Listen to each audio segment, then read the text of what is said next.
Thank you, Lord Mayor. So I rise to propose the Liberal Democrat motion on the agenda papers today. Now, how we fund our public services is something which very much concerns all of us here in this chamber. And it's perhaps particularly on our minds this week, of all weeks, the week in which the Chancellor of the Exchequer, of course, revealed her budget.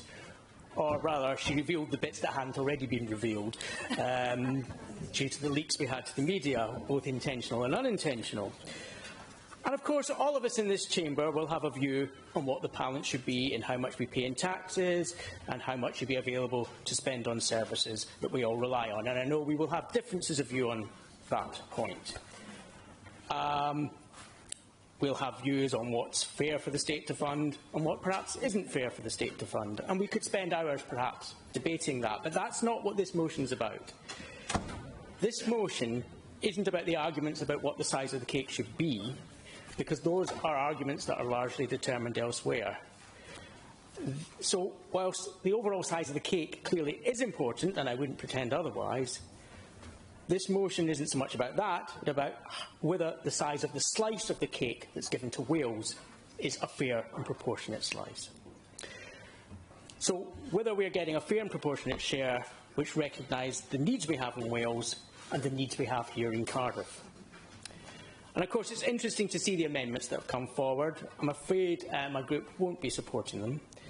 Now, I can't help but feel that those amendments from both the Conservative and the Labour groups might have been worded a little bit differently had we, for instance, been moving this motion a couple of years ago when we still had a Conservative government in Westminster. But we are where we are. I mean, had we done it then, the Conservative group's amendment might have been a bit less willing to accept the main premise of our motion that Wales wasn't currently getting a fair share of funding from Westminster, but maybe I could be wrong there.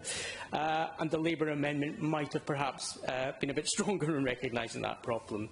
A little bit depressing, but it's perhaps not unexpected. The truth is that I don't think any party in power at Westminster has really dealt with the problem, and my party's been there as well, so, you know, we could equally well be starting to make this party political. We were trying not to be. It has been argued for years that the Barnett formula, brought in 1978 as a short-term fix, fails to sufficiently take account of Wales' needs. I think, hopefully, we all agree to that, and that was indeed a clear conclusion of the Haltham Commission that was put in place by a previous Welsh Government, and that reported back in 2010. And it did lead to some reforms, including the introduction of the Barnett floor, and then the devolution of a limited amount of tax-raising power to Welsh Government, so there was a bit of a shift. But fundamentally, the shift to a formula that allocates funding based on a proper assessment of need has never actually been delivered.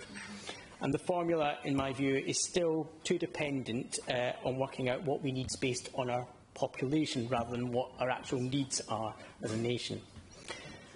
And as the Labour amendment acknowledges, baked into the formula is a belief that both Scotland and Northern Ireland will always need more than Wales.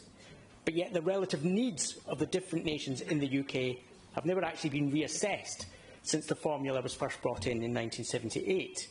So it could be that we're perpetuating years of unfair funding to Wales, and I do think it's time that we broke that cycle. And I'm sure, you know, Labour will perhaps be joining us a little bit more strongly on that if we did have still a Conservative government in Westminster. But just because it's now a Labour government doesn't mean there isn't a problem. And then I'll go on to look at the issue of rail infrastructure funding. And, you know, there is a big question as to whether we've had our fair share there, and I think the general conclusion is we haven't.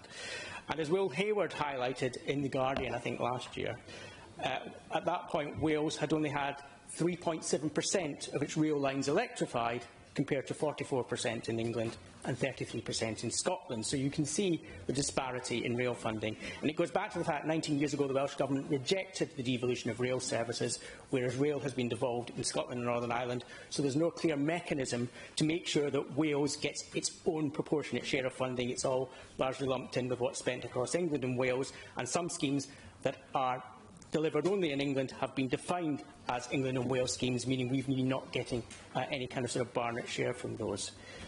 And that's deeply unfair. It starved Wales of rail infrastructure funding that we could very much benefit from. Essentially, a large part of Wales's fair share is being spent in England, and that just cannot be seen as fair. Now, it's all very well the Labour amendment outlines the sums which have been allocated for rail schemes in Wales, but if we had a fair system for allocating the funding, the fact is receiving a huge amount more. And there have even been some estimates that have said we should have had a £4 billion consequence as a result of what's been spent on HS2.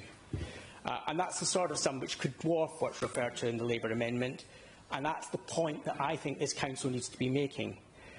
So I'm somewhat concerned that the Labour amendment confuses the issue a little by stringing into arguments about the overall size of the cake rather than sticking with focusing on whether or not Wales is getting its fair share. And it's a bit of a shame that it is making the motion a little bit more party political rather than having something we could all unite upon across party lines. I'm sorry to say that we can't also support the Conservative amendment. I don't have an issue with the Welsh Government making a democratic choice to fund whatever areas of spending it wants to, even if it is some that you think should be reserved to the UK Government. So, for instance, if the UK Government hasn't provided enough funding, for instance, for police, what is the problem with the Welsh Government topping that up? And that's why we wouldn't support that.